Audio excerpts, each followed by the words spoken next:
ایرانی پارلیمنٹ کے سپیکر محمد باقر کالباف نے امریکہ کو سخت الفاظ میں خبردار کرتے ہوئے کہا، اگر ایران کے پاس کسی بھی قسم کا حملہ کیا گیا تو اس کا انتہائی بھرپور جواب دیا جائے گا۔ سوشل میڈیا پر جاری اپنے ایک بیان میں ایرانی سپیکر نے واشنگٹن پر کڑی تنقید کرتے ہوئے کہا، امریکہ اب تک یہ سمجھنے میں ناکام رہا کہ دھونس، سیاسی دباؤ اور وعدہ خلافیوں کی ایک بھاری قیمت چکانی پڑتی ہے۔ انہوں نے امریکی انتظامیہ کو مشورہ دیا کہ وہ خطے میں بے مقصد اور اشتعال انگیز اقدامات سے گریز کرے، ورنہ امریکہ خود اپنے لیے مزید سنگین مشکلات کھڑی کر لے گا۔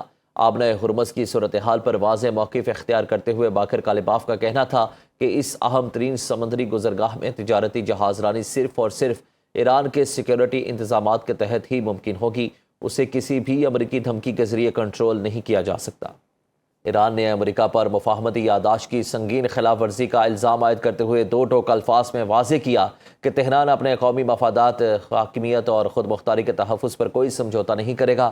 ایرانی وزارت خارجہ کے ترجمان اسماعیل بقائی نے سوشل میڈیا پر جاری ایک بیان میں کہا کہ دونوں ممالک کے درمیان طے پانے والی یادداشت کسی باہمی اعتماد پر نہیں بلکہ عہد کے بدلے عہد کے اصول پر قائم تھی۔ انہوں نے انکشاف کیا کہ امریکہ نے اس یادداشت کی شق نمبر 5 کی خلاف ورزی کرتے ہوئے آبنہ ہرمز سے بحری جہازوں کی محفوظ آمد و رفت سے متعلق ایران کے قانونی اختیار کو چیلنج کیا اور یک طرفہ اقدامات کے ساتھ ایران پر جارحانہ حملے بھی کیے۔ ترجمان نے عزم ظاہر کیا کہ اسلامی جمہوریہ ایران اپنی سالمیت اور دفاع کے لیے ہمیشہ ثابت قدم رہے گا۔ مشرق وسطیٰ میں ایک بار پھر کشیدگی بڑھنے لگی۔ پاکستان کا تمام فریقین سے اسلام آباد مفاہمتی یادداشت کے تحت وعدوں کی پاسداری کا مطالبہ۔ ترجمان دفتر خارجہ کا کہنا ہے کہ خطے میں بڑھتی ہوئی کشیدگی پر گہری تشویش ہے۔ فریقین تحمل کا مظاہرہ کریں اور ایسے کسی بھی اقدام سے گریز کریں جس سے خطے میں امن و استحکام کو مزید نقصان پہنچ سکتا ہے۔ نیا تنازع یا تصادم کسی بھی فریق کے مفاد میں نہیں۔ خطے میں پائیدار امن کے لیے مسلسل رابطہ، بات چیت اور سفارتکاری ہی واحد مؤثر راستہ ہے۔ اسلام آباد مفاہمتی یادداشت خطے اور اس سے باہر باہمی افہام و تفہیم، احترام اور مشترکہ خوشحالی کی مضبوط اور دیر پا بنیاد فراہم کرتی ہے۔ پاکستان خطے میں امن و استحکام اور سفارتی حل کے فروغ کے لیے تعمیری کردار ادا کرتا رہے گا۔ ایران اور قطر نے مشرق وسطیٰ میں بڑھتی ہوئی کشیدگی کو روکنے کے لیے سفارتی ذرائع کو بروئے کار لانے اور مذاکرات کے تسلسل پر زور دیا ہے۔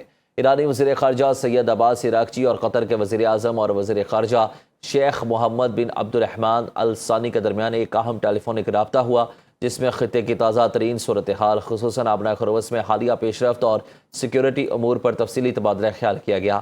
ایرانی وزارت خارجہ کے مطابق دونوں رہنماؤں نے اس بات پر اتفاق کیا کہ علاقائی تنازعات اور معاملات کا پائیدار حل صرف سفارتی کوششوں سے ہی ممکن ہے۔ بیان میں مزید کہا گیا کہ دونوں ممالک خطے میں کشیدگی کے مزید پھیلاؤ کو روکنے کے لیے باہمی رابطوں اور قریبی تعاون کو مسلسل جاری رکھیں گے۔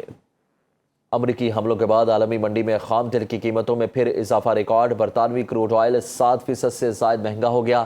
برطانوی کروڈ آئل کی قیمت 78.02 ڈالر فی بیرل ہو گئی۔ امریکی کروڈ آئل کی قیمت میں 4% سے زائد اضافہ، قیمت 74.53 ڈالر فی بیرل پر پہنچ گئی۔ امریکہ کی جانب سے پابندیوں میں استثناء اور چھوٹ ختم کیے جانے کے بعد ایران کا 6 کروڑ 30 لاکھ بیرل خام تیل سمندر میں پھنس کر رہ گیا۔ امریکی معاشی جریدے بلومبرگ کی رپورٹ کے مطابق ویسل ٹریکنگ ڈیٹا بحری جہازوں کی نقل و حرکت کے نظام سے یہ ظاہر ہوتا ہے کہ لاکھوں بیرل خام تیل سے لدے ایرانی ٹینکر خلیج فارس سے لے کر آبنہ ملاکا تک یا تو سمندر میں رکے ہوئے ہیں یا پھر انتہائی سست رفتاری سے رواں دواں ہیں۔ امریکی جریدے نے مزید انکشاف کیا کہ اگر خطے میں بڑھتی ہوئی موجودہ کشیدگی کے باعث امریکی بحرہ ناکہ بندی دوبارہ شروع ہوتی ہے تو ایران کا مزید تقریباً 5 کروڑ بیرل خام تیل اور دیگر ریفائنڈ پیٹرولیم مصنوعات بھی سمندر کے مختلف راستوں میں پھنس کر رہ جائیں گی۔